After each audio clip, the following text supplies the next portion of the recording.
E eu gostaria de, hoje, fazer talvez uma tarefa um pouco difícil, talvez deveria ter feito em vários domingos, mas vamos ver como é que a coisa vai andar. Se eu ver que eu vou precisar correr muito, eu vou parar e eu vou falar assim, então hoje nós fizemos a parte 1, e uma vez aí na vida a gente vai fazer a parte 2, talvez a parte 3, tá bom, gente? Mas eu gostaria de trazer algo que fundamentasse a realidade de tudo que nós estamos fazendo. Então, por isso, o tema de hoje é a singularidade de Cristo. O pastor Brian Broderson, que é hoje o nosso líder global da Calvary, internacional, ele escreveu um livro há um tempo atrás e agora ele reescreveu e lançou o livro falando sobre esse tema. E eu acho que é de extrema importância, seja para você que está vindo pela primeira vez aqui, ou seja para você que já está muitos anos e décadas nesse rolê. Então, hoje, nessa noite, nós vamos ver, nem que seja talvez de forma bem rápida, mas o suficiente para mexer com o nosso entendimento, e isso eu espero e oro para que isso aconteça. Nós vamos olhar para o nascimento de Cristo. Nós vamos olhar para a vida de Cristo, nós vamos olhar para os milagres de Cristo, nós vamos olhar para as declarações de Cristo e a morte e ressurreição de Cristo. Então, como eu falei, é uma tarefa difícil, então talvez em alguns pontos eu vou elaborar um pouco mais e outros menos, mas eu gostaria de orar mais uma vez. Sei que já foi desde o começo aqui, a palavra de Deus está sendo proferida, está sendo cantada, está sendo lida. Eu gostaria de orar mais uma vez, para que o Senhor, então, nos ajude. Senhor, nós nos achegamos diante de Ti, Senhor, e pedimos, Senhor, a Sua graça, para que a gente possa, Senhor, entender, e muito mais do que entender, Senhor, ver essa realidade de quem é Jesus Cristo, saturando, Senhor, as nossas vidas, Senhor. Satura-nos, Senhor, com o próprio Senhor nessa noite, Senhor. Que nosso coração nessa noite, nós saímos daqui, Senhor. Se o Senhor nos agraciar dessa forma, Senhor, que os nossos corações sejam saturados do Seu nome, Senhor. Para a glória do Seu próprio nome nós oramos. Amém. Nós abrimos uma pergunta no nosso Instagram. E a pergunta era assim, o que torna Jesus singular, ou diferente, ou único? Essa é a ideia. E nós tivemos algumas boas respostas, né? Todas as respostas foram boas. A coisa acerca de Jesus, quando é positiva, elas são boas. Então não tem coisa errada. Jesus, com A ele é amor, com B ele é o bom. Aí você vai seguindo adiante, quando chega no X fica difícil. Aí tem que ser alguma coisa desse tipo.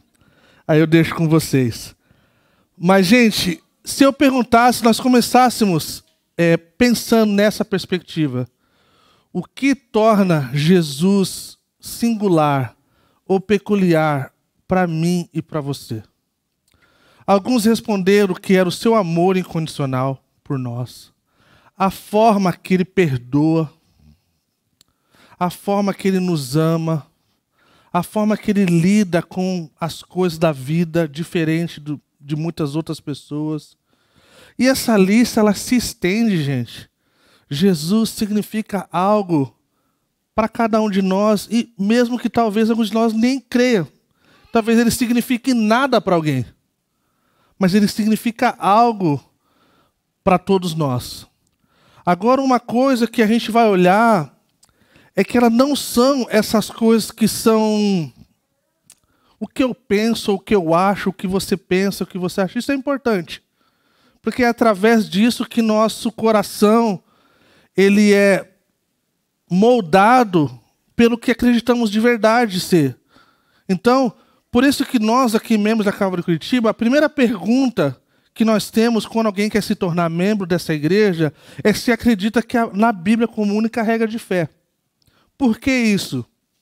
Porque é através desse livro que nós orientamos as nossas vidas. Não é através de nenhum outro livro, não é através das palavras de nenhuma outra pessoa, é através desse livro. Então, o que os outros falam, importa. Não vou dizer que não importa. mas não importa o suficiente para mudar a realidade. Então, gente, quando a gente olha para o primeiro tema, que é o nascimento de Cristo, todos nós sabemos que a vida, né, de todos nós começa através do mesmo processo básico. Mas com Jesus foi diferente. Então, ele não teve um pai biológico, ele nasceu de um ato milagroso do Espírito Santo, que veio sobre uma jovem virgem judia chamada Maria. E desde o início da história humana, as Escrituras elas declaram que o Salvador viria dessa maneira extraordinária, que ele seria diferente. Então, e fala desde muito tempo atrás, ao falar, né, com a serpente, né, com uma forma de Satanás que havia enganado a mulher. Então Deus disse: porém inimizade entre você e a mulher, entre a sua descendência e o descendente dela, esse lhe ferirá a cabeça e você lhe ferirá o calcanhar. Gênesis capítulo 3, versículo 15. Um detalhe interessante aqui, que ele fala assim, entre a sua descendência e o descendente dela, a gente vê uma coisa bem importante acerca de um detalhe dessa profecia, que são as palavras descendência ou semente. Bem interessante. Embora algumas traduções, já mais novas, mais recentes, elas sempre enfatizam a filiação singular do Redentor prometido, tipo, utilizando o termo mais como a sua descendência. O hebraico original aqui, ele especifica a semente dela. Isso é algo muito peculiar. Isso é extremamente significativo por ponto de vista biológico. E mesmo eu não tendo nenhum conhecimento biológico, e nós temos biólogos no nosso meio, não vai me corrigir porque eu estou certo. Pois o corpo da mulher não contém a semente. O do homem, sim.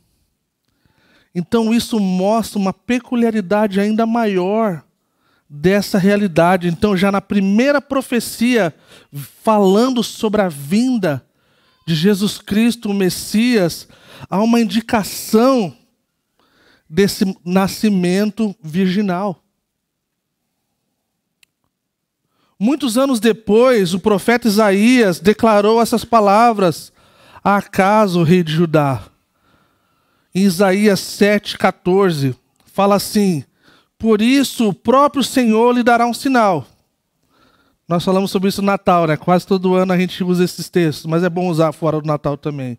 Eis que a virgem conceberá e dará à luz a um filho, e ele chamará pelo nome de Emanuel, que significa Deus conosco. Então, a gente está falando de algo de extrema importância, que é essa realidade do nascimento de Cristo. O nascimento de Jesus, então, Maria, né, prometida em casamento a José, antes de se unirem, então ela se encontra grávida, achada grávida pelo Espírito. Então José, o seu marido, né, como a história fala, e a Bíblia relata isso, sendo um homem justo, e não querendo expor ela à desonra pública, ele planejou então sair de fininho. E aí então ele tem um encontro angelical. Então o anjo aparece para ele e fala para ele um sonho: José, filho de Davi, não tenha medo de receber Maria como sua esposa, pois que ela dará à luz a um filho. E você lhe dará o nome de Jesus, porque ele salvará o seu povo dos seus pecados. E tudo isso então acontece para que se cumprisse a profecia. E a gente vê isso em Mateus 1, 18 a 23. Essa realidade dessa mesma coisa de conceber e dar luz a um filho, e esse filho ser chamado Emanuel. Então, gente, por que isso é tão importante para nós? Por que isso é tão importante para o cristianismo? Porque nós estamos fundamentando a nossa vida nessa realidade. E nós não queremos fundamentar a nossa vida, confiar o nosso coração, confiar a nossa família, confiar os nossos filhos e o nosso futuro numa fábula. Nós não queremos e não devemos. Nós devemos entender essa realidade. Alguns teólogos, já no pós-iluminismo, têm se tornado popular, não só agora no Brasil, mas já no mundo, essa realidade de negar esse nascimento virginal. Então, tem o Rob Bell, que ele é o pai dos caras que deturpam essa realidade hoje no Brasil. Então, existe uma escola do pós-iluminismo, coisa desse tipo, progressista liberal. Então, Rob Bell, ele foi um dos caras muito popular no passado. E ele influenciou esse movimento progressista e liberal no Brasil acerca das Sagradas Escrituras, onde a gente pode pegar uma parte da Bíblia e usar como a gente quer. E então dizer que a Bíblia não é tão assim, não é isso que quer dizer. E se isso aqui não for verdade, está tudo certo, segue o jogo. E a gente está vendo essa coisa crescer. E eu gostaria de tocar nesse assunto porque, olha que interessante, né? O Rob Bell, ele já foi muito popular. Hoje ele é um Zé Ninguém. E não mudou de opinião. Assim, é um cara extremamente inteligente, fora do normal, um dos grandes comunicadores. Mas chega uma hora que ter uma boa oratória, ser um bom comunicador, não é mais suficiente. Porque as pessoas não vivem de notícias. Tem muitas pessoas por aí muito boas no que fazem. Então, gente, ele argumenta uma coisa bem interessante. Ele fala assim que se amanhã alguém encontrar uma prova definitiva de que Jesus teve um pai biológico real e terreno, ele deu exemplo, vamos dizer, chamado Larry, e os arqueólogos descobrirem o túmulo de Larry e fizerem os testes de DNA e provarem, sem sombra de dúvida, que o nascimento virginal foi apenas um elemento mitológico acrescentado por os escritores dos evangelhos. Então ele argumenta com isso. E o argumento dele é que a vida continuaria. A vida seguiria. Ele fala assim, ele continua argumentando que isso não faria diferença nenhuma, que não mudaria nada. Os cristãos poderiam continuar seguindo Jesus normalmente. É possível isso, gente? Não é, ele está errado, está equivocado. Sabe por quê? Porque se fosse verdade isso, e fosse possível isso, nós não estaríamos aqui. A não ser que a gente fosse muito louco. E fosse uma coisa tipo assim, o Henrique Cristo. E tem galera que segue o Henrique Cristo, cada um no seu quadrado. Mas assim, vocês aqui que eu conheço, todos têm bem juízo, assim, todo mundo muito bem, em meio à nossa loucura. Ninguém viria aqui no domingo para ver o Henrique Cristo, mano. Pelo menos dessa igreja não, em nome de Jesus. Mas a verdade é que se não fosse verdade essa realidade, Jesus não seria qualificado para ser o Salvador. Ele não seria qualificado para ser o Messias. Ele não seria qualificado para ser o Filho de Deus, o próprio Deus. Então, isso torna ele diferente de todos os outros. Isso torna Jesus singular. Isso torna Jesus como nenhum outro. Não há ninguém como ele. Não há ninguém semelhante a ele. Então, uma forma de refutar essa ideia de que negam o nascimento virginal é que como se não tivesse é uma ideia de um compromisso prévio com o naturalismo, uma descrença no sobrenatural. É tipo assim, tudo que é sobrenatural é loucura. E de fato, existe uma parcela de loucura, porque fala que é loucura para aqueles que não creem. Porque é uma realidade realmente que requer uma crença pela fé. Então, algumas pessoas usam de um termo que talvez foi traduzido, não foi dessa forma. Ah, mas o termo lá no original era alma. E alma significa uma jovem não necessariamente uma jovem virgem. Aí a gente precisa ir lá atrás, lá 700 anos antes de Cristo, através do profeta Isaías. Então ele vai lá e usa uma palavra diferente. Paternos. E aí ele resolve toda essa situação. Os apóstolos que escreveram o Novo Testamento usam o mesmo termo. Então, a gente não tem dúvida acerca disso. Então, O que Isaías queria comunicar para o povo? Ele queria comunicar que ela não era somente uma jovem, ela era uma virgem. Ela cumpriria o propósito de Deus. E ela conceberia então um filho, e esse filho seria diferente de todos os outros. Então a gente vê na primeira tradução, não na primeira tradução, mas nas traduções mais recentes, a Septuaginta, que é o nome dessa tradução grega, a gente vê a palavra usada em Isaías 7,14 para virgem, essa palavra de que uma mulher que nunca teve relações com um homem. Isso mostra que esses tradutores, esses profetas, essas pessoas que foram usadas por Deus para anunciar o que viria, eles estavam usando a mesma palavra com o mesmo intuito, com essa verdade.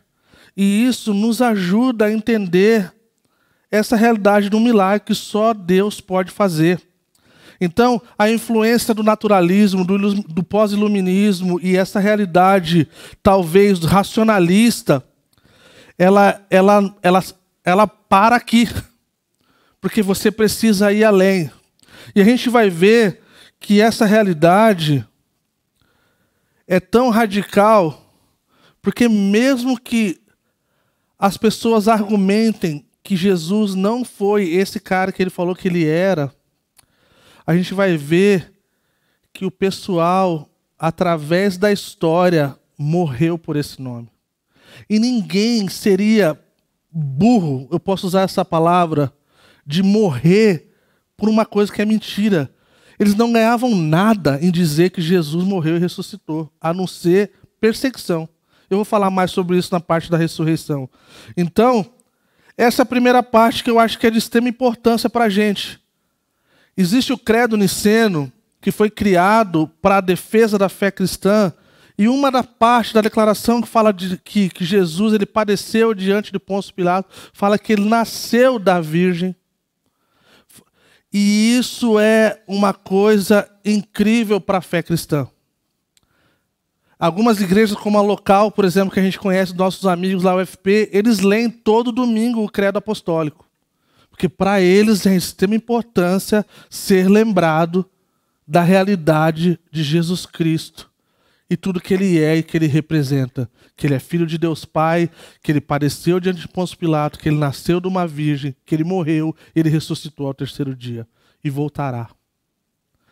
Então, gente, essa é a nossa primeira parte. A segunda parte é sobre a vida de Cristo, que também é uma coisa interessante. Eu amo ouvir outros pensadores. O que eles tinham para falar sobre Jesus, indiferente se eles não eram crentes. E o relato deles é de extrema importância e significância para a gente. Eles não mudam muito o que nós cremos, mas eles só nos acrescentam de que ele era de fato diferente. Então, se você ouvir Gandhi falando sobre Jesus, se você ouvir Madre Teresa falando sobre Jesus, se você ver todos esses caras e pessoas que foram conhecidas por sua fé ou por atos de bondade, eles viam Jesus como algo extremamente diferente. Então, não foi só o nascimento dele que era único, mas a sua vida sem pecado também era única. Diferente de todos os outros seres humanos, nós todos somos pecadores. Nos nossos melhores dias, nós estamos ainda nessa categoria de pecadores. Não existe um momento sequer da nossa vida que a gente está livre do pecado, aqui. Enquanto nós vivemos aqui nessa terra. Mas vai ter um dia que a gente vai estar livre, liberto do pecado. O pecado não vai mais nos tentar. O pecado não vai mais nos ferir. O pecado não vai mais ferir a nossa família. Não vai haver mais tristeza, não vai haver mais doença. A gente não vai chorar mais. Mas enquanto isso não acontece, nós temos que lidar com isso. Jesus não lidou com isso. Ele lidou com a tentação de Satanás. Mas ele não cedeu, ele era diferente. Então a sua vida demonstra algo que até os poderosos dessa terra confirmaram. No final lá da avaliação de Pôncio Pilatos, então esse governador romano que presidiu o julgamento de Jesus, ele falou assim, eu não acho nele motivo algum de acusação. Vocês estão falando um monte de coisa aí, eu não acho nele nada. Não há nada. João 18, 38b. Fala isso. O próprio Judas que traiu Jesus mais tarde se arrependeu do que havia feito, ou teve remorso do que havia feito. Em Mateus 27:4, registra a confissão dele e fala assim: pequei traindo sangue inocente.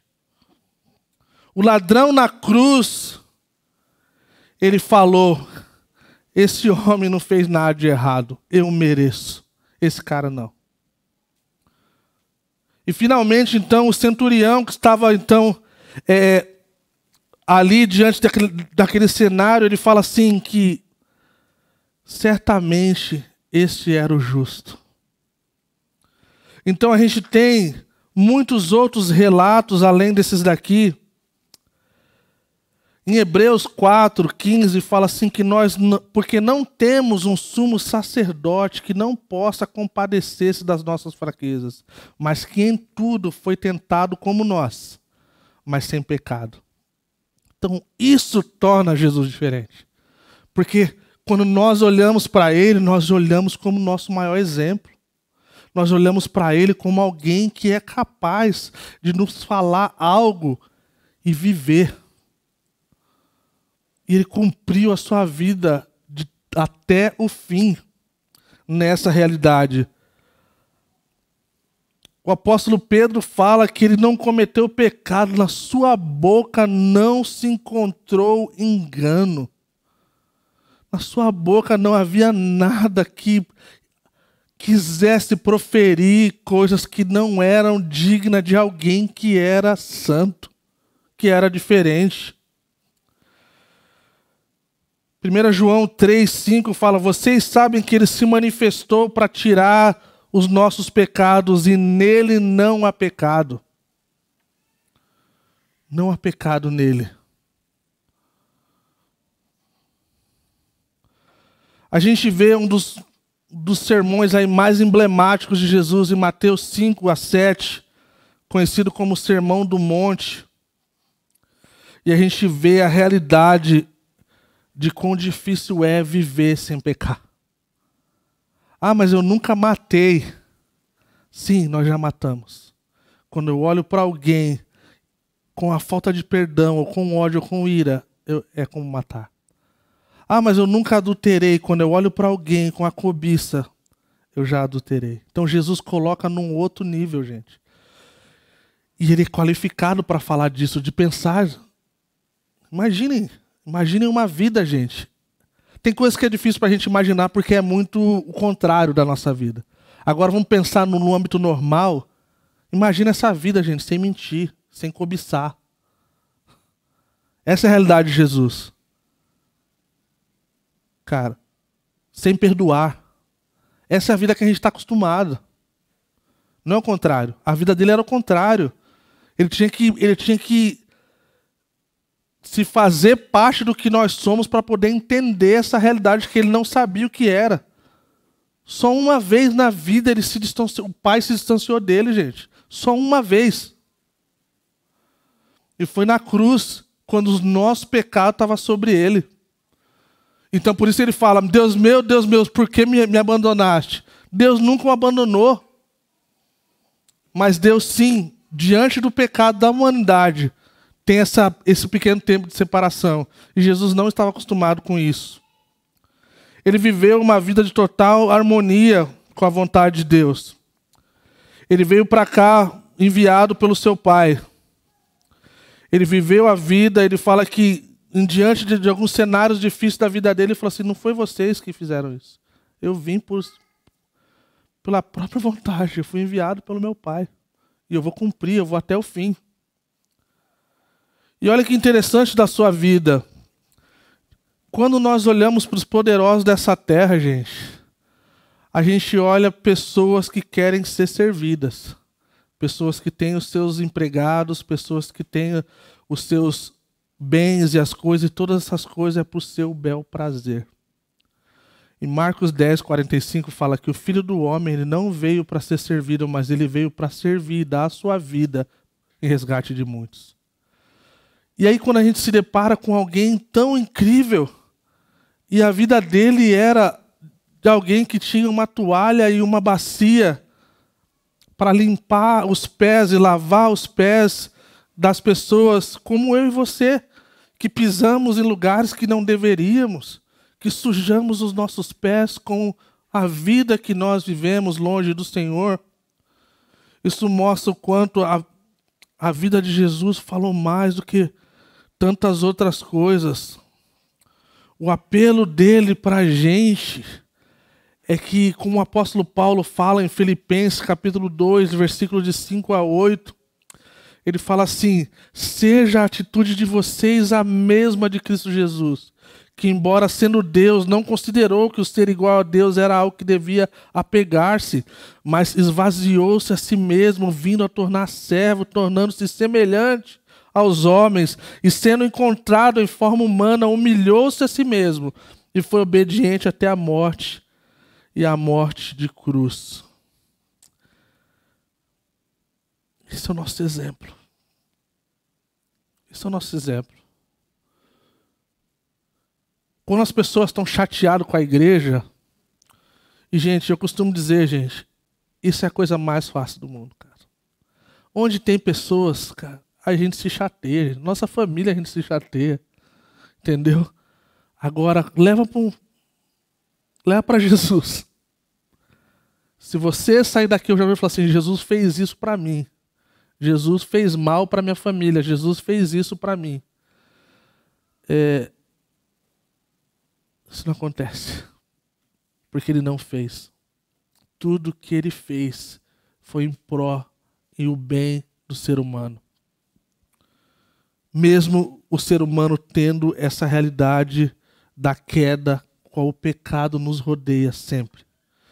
Ainda assim, Cristo morreu por nós. Ainda assim, Cristo sabe da realidade de quem nós somos de verdade.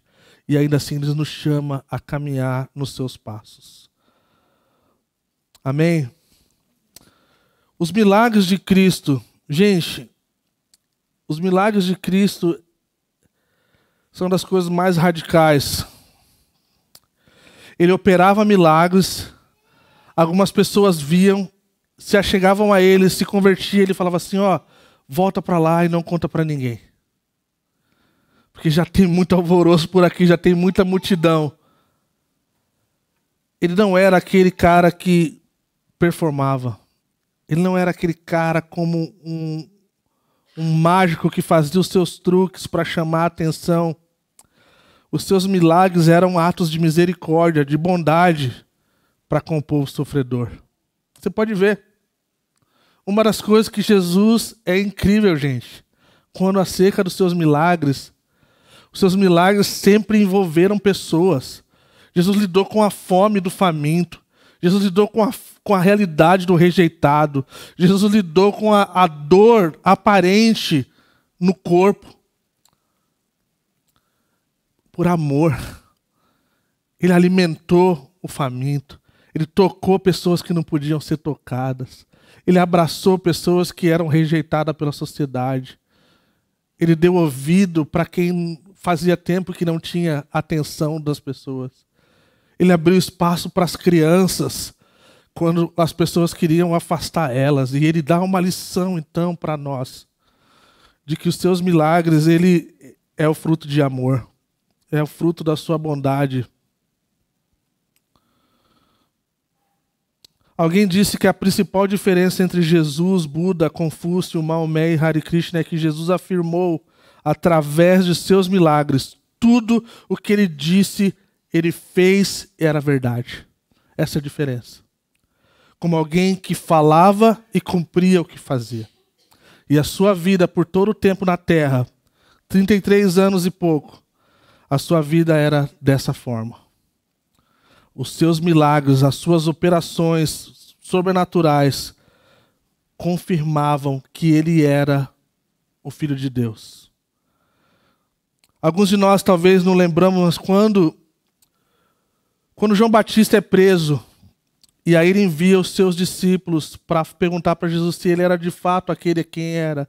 Ele fala assim: vai lá e fala para ele o que está acontecendo.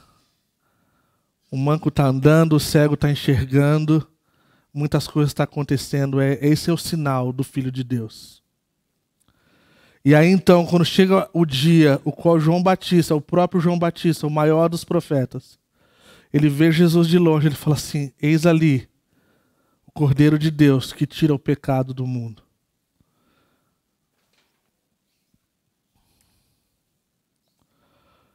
Alguém disse que muitos gurus, muitos falsos profetas, muitas pessoas dizem operar milagres e fazer coisas iguais ou semelhantes a Jesus.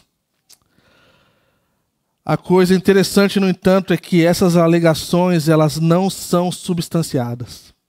Elas não são afirmadas por ações. Elas não são confirmadas por uma vida vivida. Essa é a diferença. E se alguém disse assim, né, se alguém estivesse fazendo milagres como Jesus em qualquer parte do mundo hoje, você pode ter certeza que o TikTok, o YouTube, o Facebook, todos os outros meios de comunicação estariam cobrindo isso instantaneamente, ao vivo, e todos nós saberíamos a respeito. Ninguém jamais fez, ninguém fará as coisas que Jesus fez, nem o seu próprio povo. E essa história, então, de Jesus atesta que Jesus de Nazaré, ele é aquele a quem ele falou que ele é. E indo para o ponto 4 das declarações de Cristo, esse aqui eu quero passar por cima de forma rapidinho, talvez seria o texto que eu gostaria de usar na Páscoa. São as declarações acerca do Cristo, o qual mais uma vez aponta para a realidade do ser humano.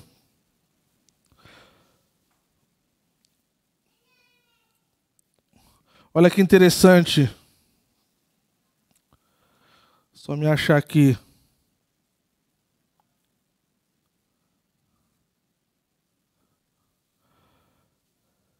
É a declaração chamada que ele fala assim, eu sou, e aí ele fala as outras coisas, né? Então, gente, ele começa dizendo que ele é o pão da vida. Alguém disse uma vez, e eu concordo plenamente, de que quando Jesus fala de alimento, quando ele fala de algo, de comida ou de bebida, ele está falando de uma realidade que lá no profundo do nosso ser a gente sabe. Que a gente tem fome de Deus, a gente só não sabe se expressar. E isso é uma das coisas que eu amo quando Jesus faz essas declarações. Quando ele fala que ele é o pão da vida, ele está falando assim, eu sou o alimento que traz vida. Quando ele começa a expressar que eu sou, é uma declaração da sua identidade. É uma declaração da realidade de quem ele é. Porque ele não falaria uma coisa que... Eu posso falar o que eu quiser aqui, eu sou isso, eu sou aquilo. Quem me conhece, cara, metade das coisas que eu vou falar aqui, eu falo, mano, isso aí a gente conhece, não é nada disso. Então, quando ele fala da realidade da sede do ser humano, ele está falando aquele que beber daquela água não vai ter mais sede. Ele está falando assim, ó, é a realidade, o que você mais tem. A realidade que você mais tem é que você tem sede de verdade. Você tem fome de verdade. E se você ficar procurando nas outras coisas, você não vai ser saciado. E aí, então, ele começa a mexer com os nossos corações. Ele fala, eu sou o pão da vida, então ele fala dessa realidade de alimento e vida. Ele fala assim, eu sou a luz do mundo, num mundo perdido em escuridão. Falar, eu sou a luz do mundo, é uma coisa radical. Ele fala que eu sou a porta das ovelhas, eu sou o lugar para quem as ovelhas entram. Né? Eu falei isso um tempo atrás, minha mãe costumava cantar um hino e ela fala assim, eu sou a porta que ao céu conduz, disse Jesus. Porta que leva a senda de luz. por essa porta devemos entrar e caminhar, nela também caminhar, salvar-se a quem por ela passar. Então, gente, quando Jesus fala assim, eu sou a porta, eu sou a porta, eu sou esse lugar, não existe outro lugar, não existe outro caminho, tem que passar por mim. Eu sou o bom pastor. Eu não sei você, mas se você olhar para o Salmo 23, gente, todos nós, de alguma forma, precisamos da realidade do Salmo 23. Quando nós estamos atribulados, angustiados, nós precisamos de lugar de águas tranquilas. Quando nós estamos com fome, talvez de algo maior do que nós não temos, nós precisamos de pastos verdejantes como ovelhas que se alimentam desse lugar. E toda essa realidade, águas tranquilas, pastos verdejantes, mesmo que a gente venha passar pelo vale da sombra da morte, a gente não vai temer o mal, porque o Senhor é conosco. Ele é o bom pastor e ele fala assim que as ovelhas, elas ouvem a voz do bom pastor. Elas ouvem. Ele fala que ele é a ressurreição e a vida. E uma das partes que eu mais amo, ele fala, eu sou o caminho, a verdade e a vida. Meu pastor costumava dizer, se você está andando por caminhos tortuosos, talvez não sabendo para onde ir, ele é o caminho que você deve andar. Se você está vivendo e está talvez sendo perturbado e desafiado por mentiras, ele é a verdade. Se talvez a morte está rodeando você, de alguma forma, e todos nós somos de alguma forma nesse mundo caído, as notícias estão aí, morte de tudo quanto é forma, ele é a vida. Então isso é algo precioso para nós.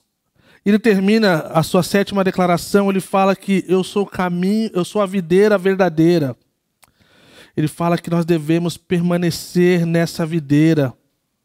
Nós devemos estar ligados com ele para que a gente possa dar fruto. E não existe melhor lugar que a gente possa se apegar, que a gente possa permanecer, que a gente possa desfrutar dessa realidade de estar perto do Senhor. Amém? Então, gente, e quando nós então estamos indo para o fim, a morte de Cristo, a morte de Jesus também é como nenhuma outra.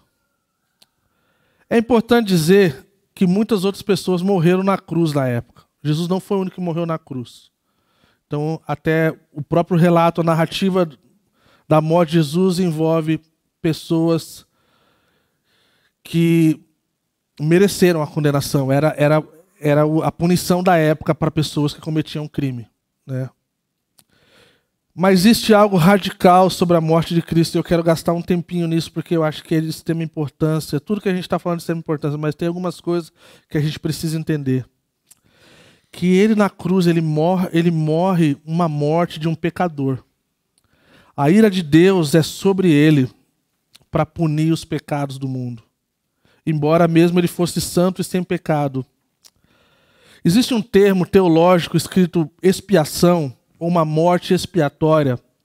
Sei que para a maioria de nós isso não quer dizer nada, não são palavras do nosso dia a dia, não fazem parte do nosso vocabulário, ninguém fala assim, vamos ali, vou expiar, não sei o que, uma coisa expiatória ali, a gente não fala isso. Mas na verdade, essa morte expiatória que as Escrituras ensinam acerca de Cristo, é uma mensagem impressionante, que isso nos mostra que nós temos pecado.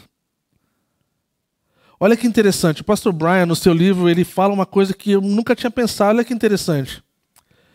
Ele fala que é tão impressionante essa realidade de você dizer que nós temos pecado no dia de hoje, para essa geração.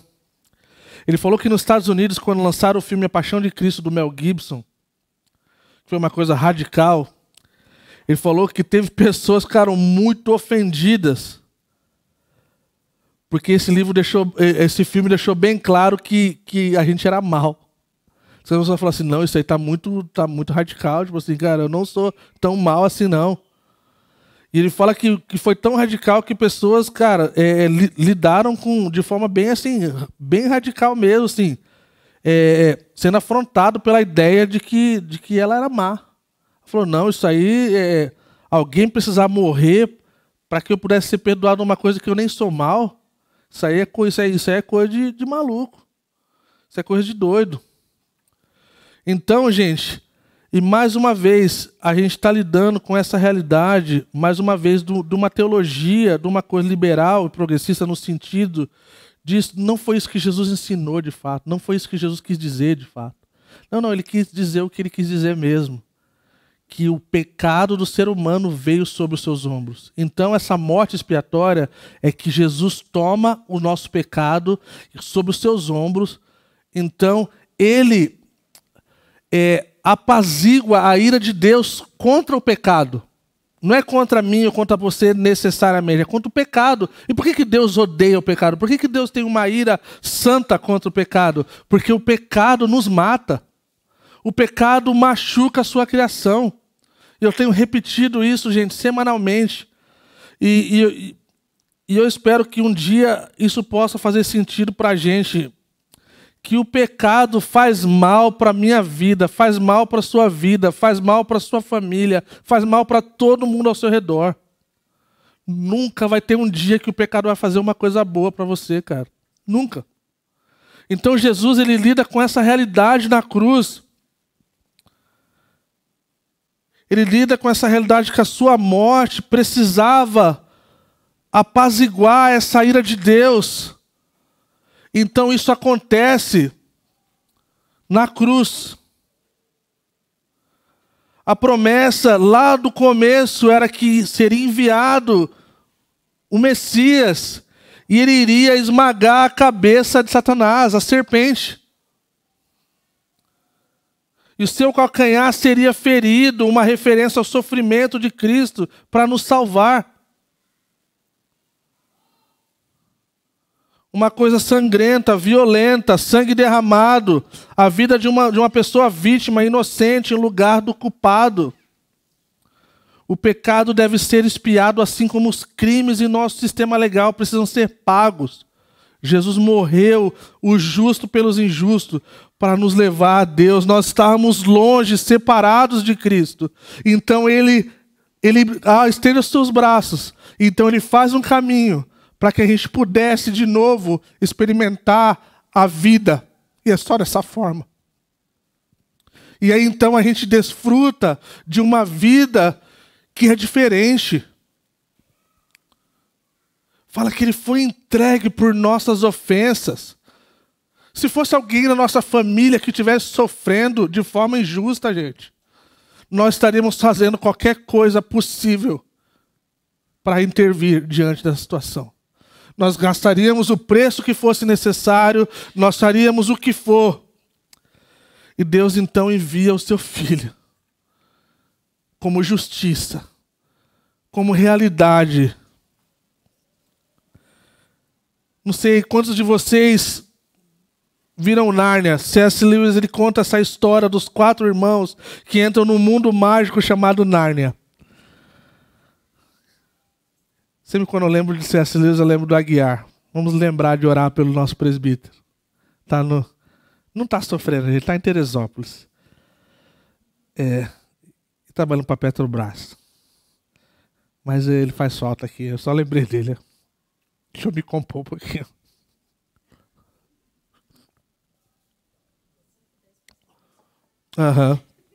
Não dá para ficar 110. De acordo com o Aguiar. É só 100. 100 é o máximo. Então, esses 4 irmãos, eles entram no mundo mágico chamado Nárnia. Edmund é um dos irmãos e se mete em todo tipo de problema. Ao trair seus irmãos e Aslan, o verdadeiro rei de Nárnia, e se aliar com a maligna feiticeira branca. A transgressão de Edmund coloca sob uma sentença de morte, uma que a feiticeira branca deseja realizar com grande prazer. Para poupar a vida de Edmund, é feito um acordo. Aslan, o próprio, tomará o lugar de Edmund e morrerá para que ele possa ser livre.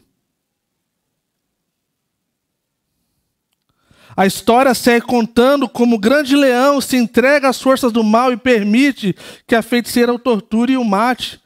Para a grande surpresa de todos, Aslan volta à vida, tendo pago a penalidade pela rebelião de Edmund, e destrói a feiticeira e seus seguidores, libertando Nárnia de seu feitiço para sempre.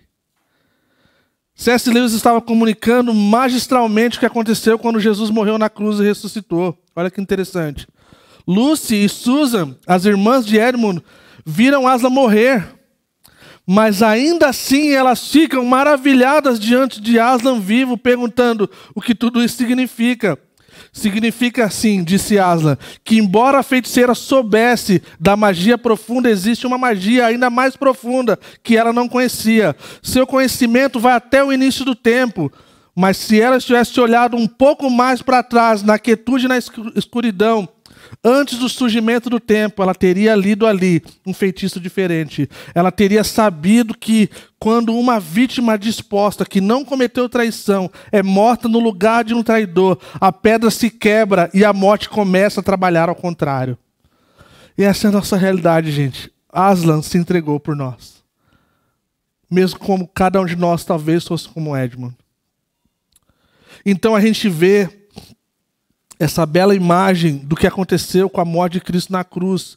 Os mandamentos escritos em tábuas de pedra que nos condenavam à morte por violação foram guardados por Jesus, tomando a única pessoa inocente que já viveu, permitindo-lhe assim morrer e pagar a dívida que deveríamos a Deus. Jesus fez tudo isso voluntariamente, em aliança com o seu Pai. Ele não foi forçado a morrer por um Deus cruel, irado e vingativo, mas sim em amor ele deu a sua vida livremente em troca da nossa. João 10:18 fala assim: ninguém tira de mim, mas eu dou por minha espontânea vontade, tenho autoridade para dá-la e para retomá-la. Esta ordem eu recebi do meu Pai. Apocalipse 5:9 fala assim: tu és digno de receber o livro e de abrir os seus selos, pois foste morto, e com teu sangue comprastes para Deus de toda a tribo, língua, povo e nação. Jesus então pagou pelos nossos pecados e nos redimiu para sempre. A sua morte não tem igual a ele, não tem semelhante a ele.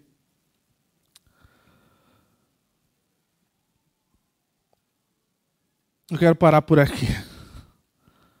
Eu poderia ir muito mais longe. Está na parte da ressurreição, mas eu gostaria que a gente parasse por um instante. Eu gostaria que a gente pensasse nessa realidade de Jesus Cristo. Eu costumo começar o culto dizendo que eu não sei como você chegou aqui. Eu não sei se sua semana foi uma semana incrível, foi uma semana difícil, foi uma semana incrível, uma semana de dor. O que eu sei é que tem pessoas no nosso meio constantemente lidando com coisas difíceis da vida, que envolvem tristeza e que envolvem alegrias. Então, seja como for, gente,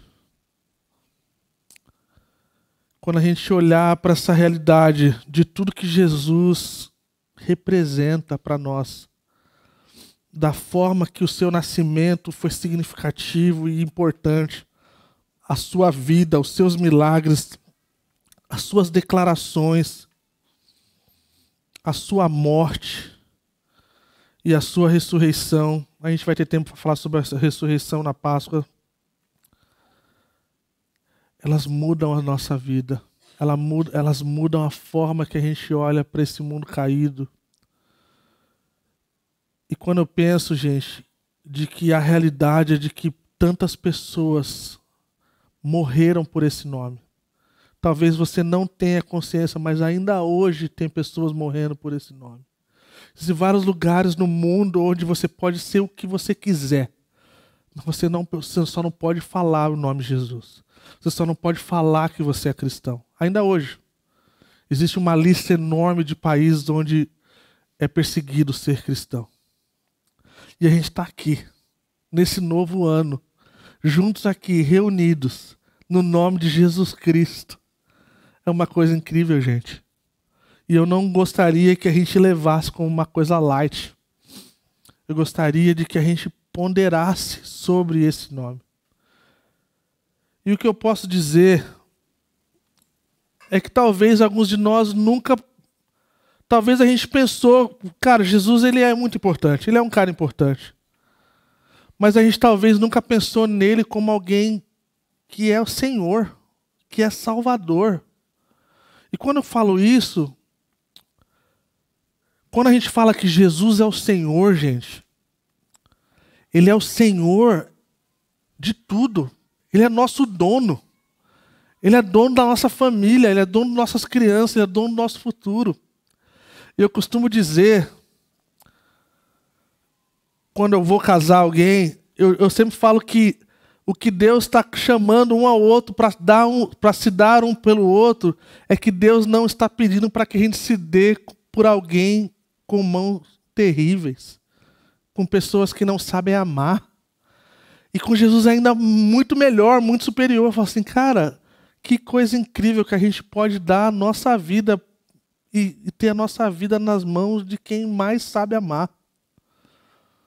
Quando eu falo essa questão de Jesus ser rei, fala que existe essa realidade dele ser rei sobre tudo. A Bíblia fala que um dia, todo joelho se dobrará e toda língua confessará que Jesus Cristo é o Senhor. Mas bem-aventurado, felizes são aqueles que hoje reconhecem essa realidade. Porque você vai desfrutar de uma bondade diferente. A sua vida vai ser transformada, a sua família vai ser transformada, o seu futuro vai ser transformado. Eu não posso garantir que será um mar de rosa. Não posso garantir que você vai se tornar as pessoas mais ricas do Brasil e que você vai se tornar sei lá o quê que as pessoas sonham ser. Mas o que eu posso dizer é que o dia que você estiver passando por lutas que talvez você passaria sozinho, você tem para onde correr. E uma das coisas mais incríveis dessa comunidade, da comunidade da fé, se você tiver tempo nos próximos meses aí de poder conversar com algumas pessoas, tem pessoas que passaram pelo vale da sombra da morte, de verdade. E encontrar alento nesse lugar é o que Jesus faz. É isso que Jesus é. Vamos baixar nossa cabeça, vamos parar por um instante.